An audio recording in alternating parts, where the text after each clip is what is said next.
சென்னை மக்களுடைய போக்குவரத்து நெரிசலை குறைப்பதற்கான முக்கிய அம்சமாக இருப்பது மெட்ரோ பணிகள். இந்த மெட்ரோ பணிகளுடைய இரண்டாம் கட்டம் மிக தீவிரமாக நடைபெற்று வரக்கூடிய நிலையில் சென்னை போரூரில் இருக்கக்கூடிய பகுதியில் ஈரடுக்கு மெட்ரோ வழித்தடமானது அமைக்கப்பட்டு வருகிறது. சுமார் 3.75 கிலோமீட்டரில் போரூர், காரப்பாக்கம், வலசரவாக்கம், ஆலப்பாக்கம் ஆகிய வழித்தடங்களில் இந்த மெட்ரோ ரயில்கள் இயக்கப்பட இருக்கின்றன.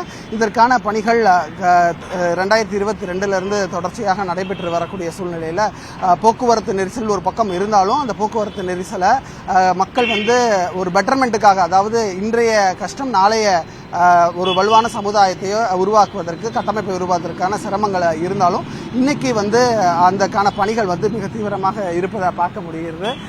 பல தொழிலாளர்களினுடைய உழைப்பில் இந்த ஈரடுக்கு மேம்பாலம் மிக தீவிரமாக நடைபெற்று வருவதை நம்மளால் பார்க்க முடியுது. ஒட்டுமொத்தமாக 3.75 கிலோமீட்டர் தொலைவில் இந்த இரு அடுக்கு மெட்ரோ ரயில் பணிகள் நடைபெற்று வருகிறது. இந்த பணிகள் அனைத்தும் முழுவதுமாக நிறைவேறுவதற்கு கால அவகாசம் எடுக்கும். 2026 என்பது டென்டேட்டிவாக அவங்க சொல்லியிருக்கிறாங்க.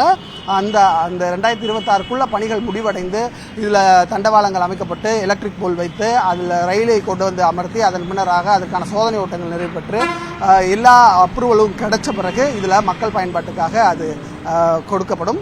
அதற்கான ஏற்பாடுகள் இருந்து வருவது ஒரு பிரம்மாண்டமான ஒரு வழித்தடமாக இது இருக்க போகிறது. ஏன்னா சிங்கிள் ஃபேஸ் பார்த்துருக்கோம், அண்டர் கிரவுண்டில் பார்த்துருக்கோம்.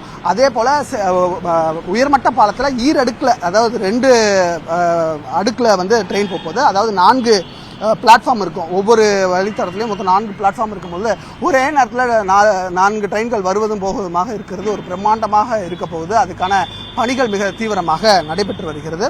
இந்த பணிகள் முழுவதுமாக நிறைவடைஞ்ச பிறகு சென்னை வாசிகளுக்கு ஒரு வரப்பிரசாதமாக இது அமையப் போகிறது. அதற்கான பணிகளை தற்போது மெட்ரோ நிர்வாகம் மிக தீவிரமாக நடைபெற்று வருகிறது. போரூர் பகுதியில் நம்ம பார்த்துருக்கோம், அவ்வளோ டிராஃபிக் கன்ஜெக்ஷனாக இருக்கும்.